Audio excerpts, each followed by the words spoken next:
2009 Junior Player of the Year. We're looking at the class, essentially. The four guys who were nominated for Junior Player of the Year back in 2009 to see how their careers played out. This is the final one. We looked at Winston Stanley from New Zealand. We looked at Richard Kingi from Australia. We've looked at Carl Ferns from England. And the winner of the 2009 award was Aaron Cruden. Did they make the right call in picking Junior Player of the Year in terms of how the career played out? Absolutely, man. The common theme between the three nominees is none of them had like a full and proper test career. I've done videos on the other three guys if you guys want to compare, but Aaron Cruden is a guy who played 50 caps for the All Blacks, 100 Super Rugby caps, 1 Super Rugby titles, won a World Cup, Bledisloe, Tri-Nations and whatnot. So he's the first guy from our set of 2009 guys who had the proper career. Like, I don't mean proper career as in, like, I guess the guy who lived up to the expectation more than anybody else. They all had professional rugby careers to one extent or another, which is more than most of us can say. But Aaron Cruden, will go through some of his key events. You're probably more familiar with him than some of the other guys. But anyway, we'll relive some of the kind of key moments from Aaron, maybe learn a few things and see where he is at now. So, like I mentioned, 2009, he is Junior Player of the Year. He captains the Baby Blacks to their title under coach Dave Rennie, who he will be pretty familiar with throughout his career. To be fair, the team he captained in that under-20s campaign, he is the biggest star of that team for sure. There's a couple of guys in that team who went on to play for the All Blacks: Tom Taylor, Zach Gilford, and Elliot Dixon, but none of them I think Gilford had the most caps with like 11. So he is by far the kind of star of that 2009 Baby Blacks team as well. He captains the team, they win the title, and his career at that point has had already a big turn, because before he even played in that 2009 campaign, he'd started with, after high school rugby, playing for Manuwatu in the Mitre 10 Cup or NPC or whatever it was called back in those days. And then he got diagnosed with testicular cancer as a 19-year-old. So he has to go through the process of having chemotherapy, having one testicle removed, and then as a 19-year-old he still bounces back from chemotherapy, goes into, remission. He's cleared of cancer and fights his way back into the under-20s team to captain them. He scores 2 tries in the final. Like, honestly, that's an amazing thing for a 19-year-old. Talks about it kind of making him stronger. And I guess once you've faced that, many other things that you will face in your career will seem less significant, man. Like, challenges-wise, the fact that he's already been through that at such a young age. You'll actually notice, and I didn't know this about him, but a lot of guys write stuff on their kind of wrist tape. He writes his patient number from when he was in hospital. So that's, I guess, how big a thing it was for him, that, a lot of people write, religious stuff or family names or whatever, inspirational quotes. And I have seen him write, stuff like, hard work rate, but he also writes his patient number on his wrist. So yeah, man, 19 years old, cancer, recovers, already started his NPC level career domestically here in New Zealand, under 20s, captains the side, scores 2 tries, kicks goals. Yeah. Heck of a start. From there, he kind of kicks on, which is, again, more than we can say for everybody else kind of at that level. He gets his Super Rugby debut for the Hurricanes. He plays for them and then shows enough promise that he gets selected for the All Blacks also in that same year. He replaces Dan Carter in his debut against Ireland in 2010.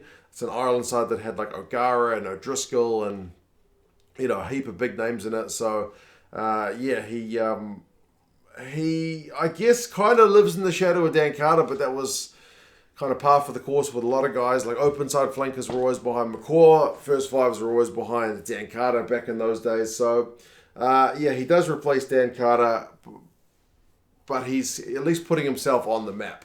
Now, when Rugby World Cup 2011 comes around, he's still behind Dan Carter in the pecking order, obviously, and he's also behind Colin Slade. So he doesn't make the initial Rugby World Cup squad, which would have been pretty disappointing, but he's only like 21 by that stage. DC obviously gets injured, so Slade bumps up to the number 1 guy, and Aaron Cruden has to come into the squad as a replacement. So he is behind Slade. He gets 3 games. He is on the bench for the Argentina quarterfinal. And then with Slade getting injured, he has to kind of lead the way for the Australia semi-final, and then gets 34 minutes into the final against France before he himself gets injured. That was quite a campaign for first fives here in New Zealand, but either way, like, he stepped up when he wasn't even expected to be in the squad and contributes enough that he wins a Rugby World Cup in 2011. So quite like a heck of a trajectory for the start of his career, you'd have to say. It gets better for him in 2012. He follows his old coach, Manuwatu, and under-20s coach Dave Rennie to the Chiefs, where he becomes their kind of number one guy. And he leads them to Super Rugby titles in 2012 and 2013. Chiefs had never won a Super Rugby title up until that point. They've got a pretty star-studded team. They've got a lot of talented players, but they beat the Sharks in 2012. He was the leading point scorer of Super Rugby in that competition. I haven't mentioned that he's a bloody attacking first five. Very good kicking game. Not the quickest, but can run the ball. Great offloads. Like, just generally an all-round very good kicking game. Not the biggest guy, but a very good playmaker and very good attacking guy. 2013, I think he's got a bit of a groin injury. He does have a few injuries throughout his career.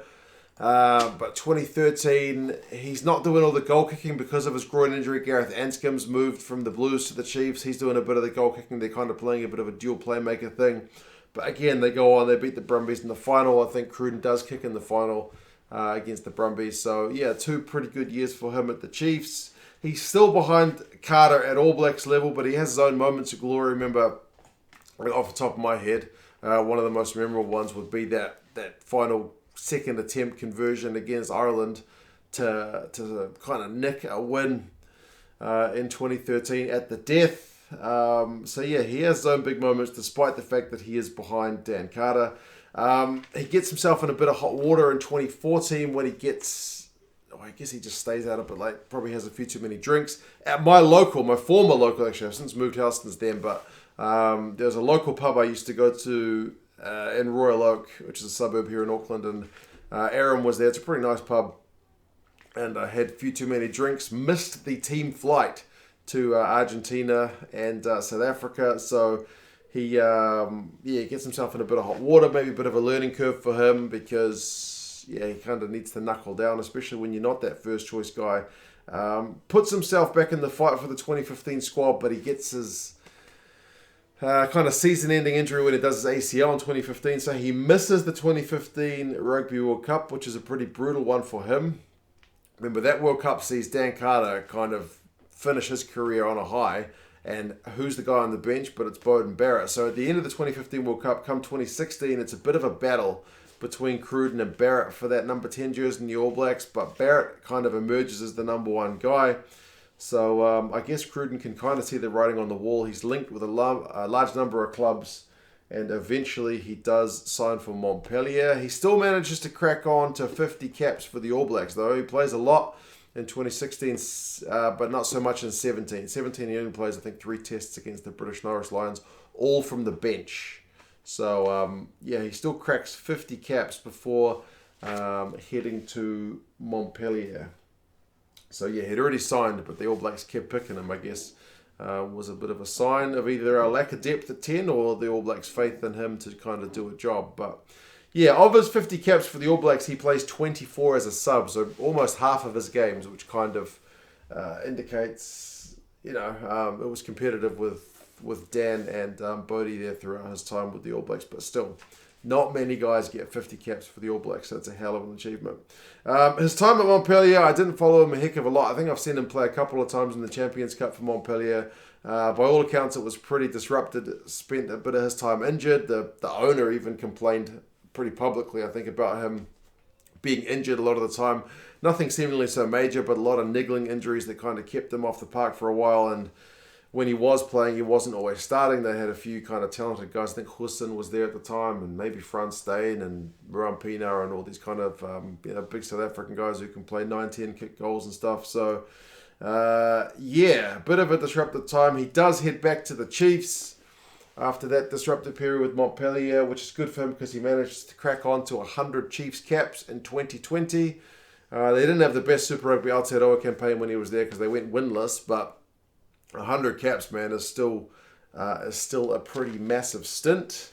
And then he's, as I record this video, he's now in Japan, playing for the Steelers, Kobelco.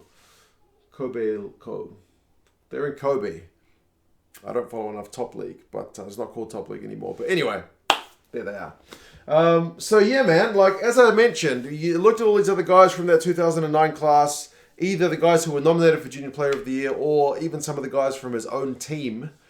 And this is the guy who absolutely cracked on, man. Despite having a cancer scare, he went on to be, a proper world-class player. 50 games for the All Blacks is a pretty... One game is a tough achievement, let alone 50. Wins a World Cup, wins Super Rugby titles. He went to the final with Montpellier, but they lost to Cast, so didn't quite get that top 14 title. But yeah, maybe he can get a top league title, whatever they're calling that competition now. Apologies to Japan rugby fans. I know they've changed the name of the competition from top league to something else, something League One. Anyway, but maybe he can finish off his career in Japan with a nice title. That'd be good for him. But anyway, man, very entertaining guy. Like I said, great offloads, good runs, good kicking game. And as I mentioned, not the biggest guy, but certainly always put in a really big shift when he was playing. But yeah, you guys let me know your thoughts. Certainly a lot of other memories for Aaron Cruden. Do drop them in the comments if there are any kind of special moments that you guys remember that you particularly enjoyed of his. And I hope you guys enjoyed it. It was nice to look at the 2009 class just to see these guys who were identified as kind of young talents and just how far did they get. It was a bit of a mixed bag, but anyway, Aaron Cruden, certainly one of the best. Cheers guys, and I will talk to you again soon. See you later.